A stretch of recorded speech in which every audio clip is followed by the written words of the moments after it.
கழுதையும் பணிவும் நமக்கு பணிவு மிக முக்கியமான ஒரு குணம். பணிவு இல்லாமல் ஒருவர் எவ்வளவு உயர்ந்த இடத்திற்கு சென்றாலும் அவருடைய உன்னதம் நீடிக்காது. இதை புரிந்து கொள்ள நாம் ஒரு சிறிய கதையை பார்ப்போம். கழுதையும் பணிவும். ஒரு கிராமத்தில் ஒரு பரம்பரை மன்னர் குடும்பம் இருந்தது. அந்த குடும்பத்திற்கு சொந்தமான பழமையான ஒரு கழுதை இருந்தது.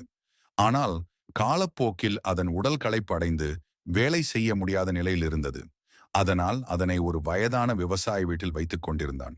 அந்த கழுதை வயதாகி போனாலும் அதில் ஒரு விஷயம் மாறவில்லை. அது எப்போதும் பணிவாக இருந்தது. வேலைகளை செய்வதற்காக எவ்வளவு சுமையை கட்டினாலும் எந்த எதிர்ப்பும் காட்டாமல் அது அமைதியாக இருப்பது கிராமத்தாருக்கு பிரமிப்பாக இருந்தது. ஒரு நாள் மன்னர் தனது புதல்வனுக்கு ஒரு பாடம் கற்பிக்க விரும்பினார். அவர் கூறினார், எந்த மனிதனும் உயர்ந்த இடத்தை அடைய விரும்பினால் அவனுக்கு பணிவு மிகவும் அவசியம். பணிவு இல்லாத வாக்காளனும் அமைச்சனும் அரசனும் கூட ஒரு நாளில் வீழ்ந்து விடுவார்கள். இதற்கு காரணம் என்ன? ஒரு கழுதை தன்னுடைய பணிவால் எவ்வளவு முக்கியமான பணி செய்தாலும் அது தனது பணியை விட பெரிதாக நினைத்துக் கொள்ளாது. அதேபோல் நாம் எவ்வளவு உயர்ந்த பதவியிலே இருந்தாலும் அது நிலைக்கும் ஒரு காரணம் பணிவே. தாழ்மையுடன் இருப்பவன் எப்பொழுதும் உயர்வான், ஆனால் அகங்காரத்துடன் இருப்பவன் எப்பொழுது வீழ்வான் என்று புராணங்களும் கூறுகின்றன. அதனால் நாம் எந்த இடத்தில் இருந்தாலும் பணிவாக இருத்தல் மிக முக்கியம்.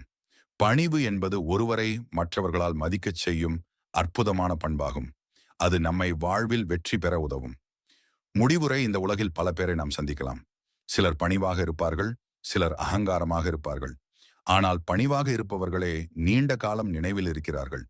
நமது வாழ்க்கையில் நாம் எந்த உயரத்திற்கு சென்றாலும் எப்போதும் பணிவுடன் இருப்பதே நம்மை உண்மையான வெற்றிக்கு கொண்டு செல்லும். பணிவான மனநிலையோடு நம் வாழ்க்கையை நகர்த்துவோம். வெற்றி நிச்சயம்.